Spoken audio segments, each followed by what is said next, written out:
Join Sid for this edition of It's Supernatural. My guest. Mon invité a été emmené dans une bibliothèque au paradis et dirigé vers un livre contenant l'ingrédient manquant qui active tous les autres dons vers une plus grande gloire. À tout de suite.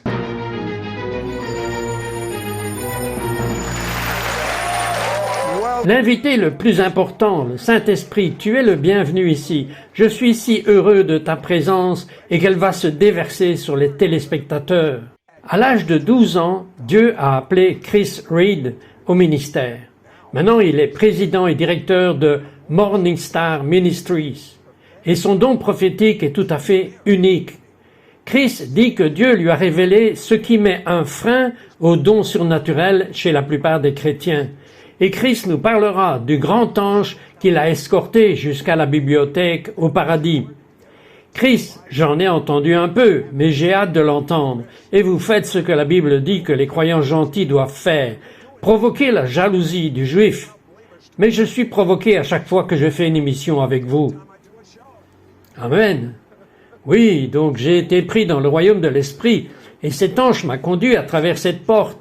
Et comme dans n'importe quelle bibliothèque, c'était comme s'il y avait différentes sections de livres. Que vous savez, dans une bibliothèque sur Terre, il y a de la fiction, des non-fictions, de l'aventure, etc. Eh bien, j'ai été attiré par la section surnaturelle. Et certaines personnes pourraient objecter qu'il y a des bibliothèques au paradis. Mais vous savez, le psaume 139, verset 16 dit que tous nos jours sont écrits dans son livre. Je crois que le livre de la vie est plus qu'une simple liste de personnes sauvées et non sauvées. Je crois que c'est le plan parfait de Dieu pour chacune de nos vies. Et j'ai donc été attiré par ce livre particulier dans la section surnaturelle. Et j'ai vu la fin du livre, et il parlait des 7 esprits de Dieu. Alors je l'ai sorti, et sur la couverture du livre se trouvait l'Esprit du Seigneur. Et il était répertorié dans les ordres trouvés dans Ésaïe, chapitre 11, verset 2. J'ai retourné la couverture, et il y avait 5 pages blanches épaisses dans le livre. C'était comme si chaque page contenait un livre en lui-même. La première page blanche parlait de l'esprit de sagesse. La page suivante parlait de l'esprit de compréhension, la page suivante de l'esprit de conseil, et la page suivante de l'esprit de puissance, la page suivante de l'esprit de connaissance, et sur la couverture, à l'arrière, il était écrit l'esprit de crainte du Seigneur. Et j'ai remarqué que lorsque cela s'est produit, en levant les yeux, j'ai regardé en bas. La reliure arrière du livre avait été arrachée, et il y avait écrit dessus l'esprit de crainte du Seigneur. Et l'ange du Seigneur m'a dit, « Est-ce que tu réalises que ce que tu vois, ce que tu tiens dans ta main, est une représentation de ce qui se passe dans une grande partie de l'Église moderne? Ce que tu tiens dans ta main gauche, sur la couverture, il est écrit l'esprit du Seigneur. » Et il a dit, et tu entendras souvent dans les services religieux les gens dire, nous ressentons l'Esprit du Seigneur, nous ressentons la présence du Seigneur. Mais lorsque la crainte du Seigneur est arrachée ou perdue, l'esprit de sagesse, de révélation et de conseil et de puissance, les paroles prophétiques, c'est-à-dire les miracles, les guérisons, les signes, les prodiges et les connaissances, tout cela manque. Et ainsi la leçon que l'ange m'a enseignée, et cela a commencé mon voyage dans l'étude des 7 esprits de Dieu, est que la crainte du Seigneur est ce qui détient la plénitude du Saint-Esprit. Le nombre 7 étant complet ou parfait. Les 7 esprits de Dieu représentent la plénitude du Saint-Esprit et tout ce qu'il apporte. Lorsque la crainte du Seigneur est remise avec les autres, la reliure redevient normale et le livre devient complet. Vous savez que c'est l'ingrédient manquant dans l'Église aujourd'hui? Et devinez quelle est la plus grande gloire à venir. C'est la première façon dont vous saurez que la plus grande gloire est ici.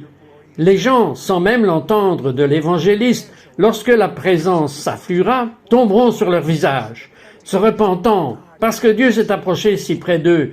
Mais non, l'Église primitive a bouleversé le monde. Pourquoi? Bien, Actes chapitre 5 nous donne une très belle description de ce qui se passe dans l'Église quand la crainte du Seigneur est restaurée. Vous connaissez l'histoire d'Ananias et Saphira. C'est un peu difficile d'en parler. Vous savez, ici, vous avez 2 disciples, 2 croyants, qui étaient tout simplement malhonnêtes dans leurs dons. Et donc, ils sont tous les 2 morts. Le mari et la femme Ananias et Saphira meurent. Et vous savez que beaucoup de gens regardent ça et ils pourraient penser, Je n'ai vu personne tomber mort, bien sûr. Nous n'avons pas vu quelque chose comme ça se produire. Eh bien, le Seigneur m'a montré que quand il y a une augmentation de sa puissance, comme dans le premier livre des Actes, cela s'accompagne d'un niveau correspondant de sa jalousie, ce qui signifie qu'il est jaloux de son peuple, de nos pensées, de nos paroles, de nos actions. Et donc, si vous voulez plus de sa puissance, il y aura plus de sa jalousie. Donc, ce que vous pouviez faire dans la cour extérieure, vous ne pourrez pas le faire dans le lieu saint. Donc, la jalousie vient avec la mesure correspondante de sa puissance. Est-ce cette écriture qui est donnée quand cette gloire se rapproche si près et qui est requise? C'est vrai. Donc, dans Actes chapitre 5, verset 11, après l'événement d'Ananias et de Saphira, il est dit qu'une grande peur s'est abattue sur l'Église et sur tous ceux qui ont entendu ces choses. Puis les 3 versets suivants, versets 12 à 15, d'Actes chapitre 5, nous disent ce qui suit. Lorsque la crainte du Seigneur est revenue, ou que c'est le lieu avec la plénitude de l'activité du Saint-Esprit dans l'Église, il est dit au verset 12 que de grands signes et prodiges ont été accomplis par les mains des apôtres. Il est dit que la deuxième chose avec laquelle ils étaient tous en accord dans le porche de Salomon, c'est l'unité dans le corps du Christ. Et la troisième chose est qu'il est dit que le reste des gens qui n'avaient peut-être même pas rejoint l'Église, ils ont dit qu'ils craignaient et respectaient à nouveau l'Église. Cela signifie que le monde incroyant respectait et craignait à nouveau l'Église. Puis il continue en disant que les guérisons ont été effectuées par l'ombre de Pierre. Et le dernier, mais non le moindre, il est dit que les croyants étaient de plus en plus ajoutés à l'Église. Donc, la clé de la plénitude de l'activité du Saint-Esprit revenant dans l'Église, comme elle l'a fait au début du livre des Actes, c'est quand la crainte du Seigneur est restaurée, que la reliure est restaurée, les signes et les prodiges viennent, l'unité vient, la puissance de Dieu vient, le milliard de récolte d'âmes vient, la récolte arrive en plénitude, et même notre ombre guérira les malades. Et ceci, c'est ce pourquoi nous avons prié et que nous avons cru.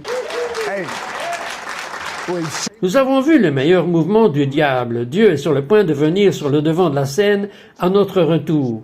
Christ partagera sa révélation sur le tabernacle de Moïse, ce qui déclenchera le prochain grand mouvement de gloire. Je reviens tout de suite. We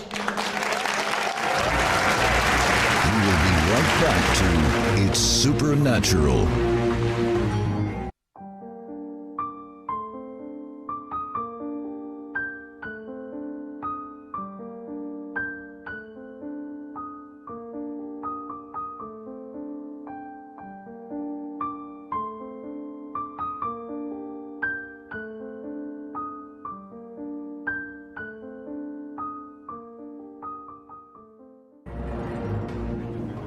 We now return to It's Supernatural.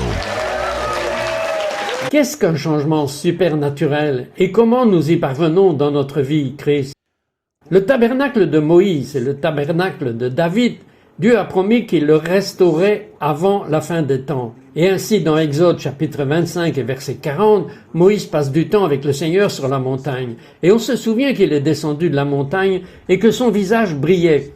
Il était si brillant de gloire qu'ils ont dû mettre un voile sur son visage pendant qu'il était là-haut avec le Seigneur. La Bible nous dit que Dieu lui a dit au verset 40, « Je veux que tu redescendes sur la terre et je veux que tu construises sur la terre selon le modèle que je t'ai montré sur la montagne. » De sorte que tout ce que Moïse a vu, il l'a vu au ciel. Et ainsi nous commençons à voir ce que Moïse a construit. Le tabernacle que plus tard David a apporté, le tabernacle qui avait été mobile dans le désert, il l'a amené à un emplacement permanent à Jérusalem, et ainsi le temple abritait le tabernacle, où le tabernacle est devenu plus tard le temple. Et c'est vraiment ce que Dieu a montré à Moïse, ce qui était l'approche de l'homme envers Dieu, et l'approche de Dieu envers l'homme. Lorsque vous êtes entré dans le tabernacle, vous êtes arrivé à l'autel d'airain, qui représente le sacrifice de la mort par la repentance. Puis vous arrivez à la station suivante, dans le parvis extérieur, et vous arrivez au travail de lavage.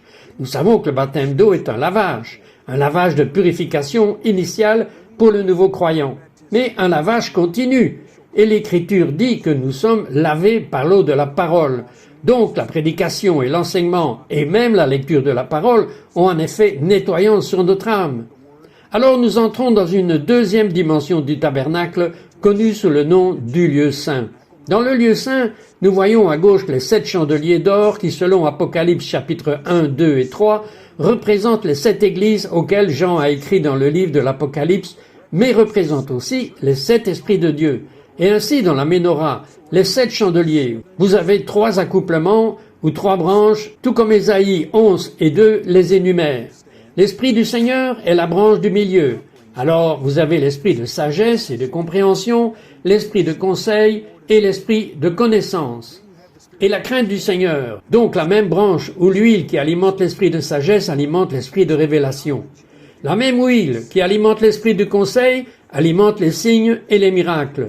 La même branche qui alimente la connaissance, la crainte du Seigneur, et il produit de la lumière pour que le prêtre puisse aller à l'extrémité opposée du lieu saint et se nourrir du pain de proposition. Nous savons que c'était un type et une ombre de Jésus qui a dit « Je suis ce pain qui est descendu du ciel ». Donc les 7 chandeliers d'or ou les 7 esprits de Dieu produisent de la lumière ou une illumination afin que nous sachions alors comment nous nourrir de la vie du Christ. Et il y avait un voile mis dans le tabernacle de Moïse pour séparer le lieu saint de la 3e dimension du tabernacle qui était le Saint des Saints et qui contenait l'Arche d'Alliance. L'Arche d'Alliance avait un propitiatoire. Elle avait des chérubins d'or au-dessus et à l'intérieur de l'arche se trouvait le bâton bourgeonnant d'Aaron qui symbolisait le miraculeux. Il y avait la manne qui symbolisait la provision de Dieu et la loi qui contient la nature de Dieu. Nous savons que lorsque Jésus est mort sur la croix, quand Yeshua est mort, le voile a été déchiré. Mais nous savons que le tabernacle terrestre était une image du tabernacle céleste que Moïse a vu dans Exode 25, verset 40. Donc il l'a construit sur la terre. C'est la même chose qu'Ésaïe avait vu. Dans Ésaïe 6, chapitre 6, verset 1, il est dit que l'année de la mort du roi Osias, j'ai vu le Seigneur assis sur un trône haut et élevé, et sa traîne remplissait le temple. Puis il a demandé à l'un des anges d'apporter un charbon de l'autel. Quel autel? L'autel dans le temple, et donc le temple de l'Ancienne Alliance, était une image, un type et une ombre de la réalité du tabernacle céleste ou du temple céleste que Jean... Maintenant, c'est la clé que Jean a été enlevé dans l'Apocalypse, chapitre 4, et il se tient devant le trône de Dieu. Et il voit littéralement le Saint des Saints célestes, parce que Dieu est assis sur un trône, ok? Et vous avez les 24 anciens, vous avez les anges. Jean a eu accès à la salle du trône. Et c'est dit dans Apocalypse 1, verset 12, il est dit « Je me suis retourné, et j'ai regardé derrière moi, et j'ai vu quelqu'un comme le Fils de l'homme debout au milieu des 7 chandeliers d'or. » Comment se fait-il que les 7 chandeliers d'or soient juste devant le trône de Dieu? Eh bien, si vous comprenez que le ciel a la forme du tabernacle qui a été construit sur la terre, alors vous savez que Jean avait accès au Saint des Saints ou à la salle du trône de Dieu, aux réalités de la salle du trône. C'est pourquoi il pouvait se retourner et voir les 7 chandeliers d'or, parce qu'il n'y avait plus de voile entre le lieu saint et le Saint des Saints. Et il vit Jésus au milieu des 7 églises. Et il vit Jésus au milieu des chandeliers d'or, qui représentent les 7 esprits de Dieu. Donc la réalité est que le tabernacle terrestre était une image d'une réalité du tabernacle céleste.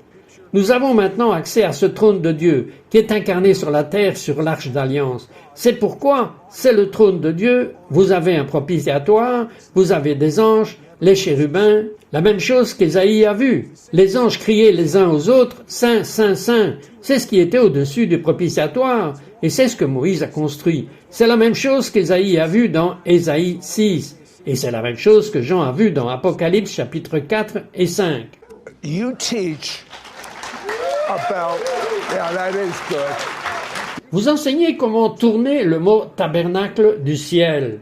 Oui, donc si vous prenez le tabernacle horizontal et que vous le montez verticalement, non seulement il forme la forme de la croix, ok, parce que vous avez l'autel d'airain, le travail de lavage ici, vous avez les 7 chandeliers d'or ici, vous avez la table des pains de proposition, puis vous allez au-delà du voile dans le Saint des Saints. Mais c'est aussi une image du corps glorifié de Yeshua. Jésus a dit dans Apocalypse chapitre 1 à 3, il a dit, quand il a vu le Christ glorifié représenté, il a dit que ses pieds étaient comme de l'airain. Et quel était le premier meuble dans la cour extérieure? L'autel d'airain. Puis vous allez au-delà de l'autel d'airain et vous arrivez à la cuve du lavage. De son côté sont sortis du sang et de l'eau. Et puis dans Apocalypse, chapitre 3 et chapitre 4, il est dit que dans sa main droite se trouvaient les 7 étoiles et les 7 chandeliers d'or, ce qui signifie que c'est dans sa main gauche qu'il nous nourrit quotidiennement. Nous sommes nourris par le Christ, par le pain qui est descendu du ciel, mais Paul a dit que nous ne devons pas nous arrêter dans notre progression spirituelle. Il a dit le quintuple ministère dans Éphésiens 4, apôtres, prophètes, évangéliques, pasteurs et enseignants, doit nous amener sous la pleine mesure de la stature de Christ. Comment pouvez-vous vous mesurer à la stature du Christ, à moins que vous voyiez le corps glorifié du Seigneur Jésus-Christ comme le tabernacle ou le temple de Dieu, que nous sommes maintenant? Paul poursuit dans Éphésiens 4, jusqu'à ce que nous parvenions tous à la pleine mesure de la stature de Christ, même jusqu'à la tête qui est Christ. Quelle est la tête du Christ? Le Saint des Saints, la salle du trône. Donc, le but du ministère fidèle est de nous amener dans notre progression spirituelle au-delà de notre expérience actuelle de l'Église, au-delà de la cour extérieure, du christianisme, même au-delà du lieu saint, pour vivre au-delà du voile, pour vivre et expérimenter les réalités de la salle du trône du ciel qui est à la disposition de chacun de nous, comme l'a dit l'écrivain hébreu. Par conséquent, venons hardiment devant le trône de la grâce afin que nous puissions obtenir miséricorde et trouver la grâce pour nous aider en cas de besoin, afin que Dieu appelle son peuple, cite, dans la salle du trône. Et quand nous entrerons dans la tête qui est Christ, la pleine mesure de la stature du Christ recevra la pensée du Christ, la puissance du Christ, la communion du Christ, et nous demeurerons au-delà du voile. Christ, prieriez-vous pour les gens maintenant? Père, je prie pour chaque personne qui regarde en ce moment, afin qu'elle prenne conscience que la salle du trône du ciel est à sa disposition. Père, libère chaque personne dans la plénitude de sa destinée. Laisse-la regarder au-delà du voile et voir ce qui est écrit dans ce livre où tous leurs jours ont été écrits, alors qu'aucun d'eux n'était façonné. Nourris-les du Christ et laisse la plénitude du Saint-Esprit, les 7 esprits de Dieu, non seulement vivre en eux, mais reposer sur eux alors qu'ils entrent dans leur plus grande gloire et le nom incomparable de Yeshua, le Messie. Amen. Dieu va guérir des gens en ce moment. Christ, priez en ce moment, pour 1 minute. Père, en ce moment, il y a un homme qui regarde, dont le nom est Steve. Il a eu un cancer dans le passé. Mais maintenant, il a des inquiétudes et des symptômes dans son corps indiquant que le cancer est en train de revenir. Mais je déclare, Steve, que le cancer ne viendra pas au nom du Seigneur Jésus. Yeshua, le Messie, vous n'avez plus de cancer. Il y a une femme nommée Brenda. Il y a 12 ans, vous avez eu un accident de voiture et vous avez eu des problèmes de hanche à cause du cou du lapin. Et maintenant, ils disent que vous pourriez avoir besoin d'une arthroplastie de la hanche. La chaleur de guérison traverse votre corps en ce moment, alors que la gloire de Dieu vient à vous.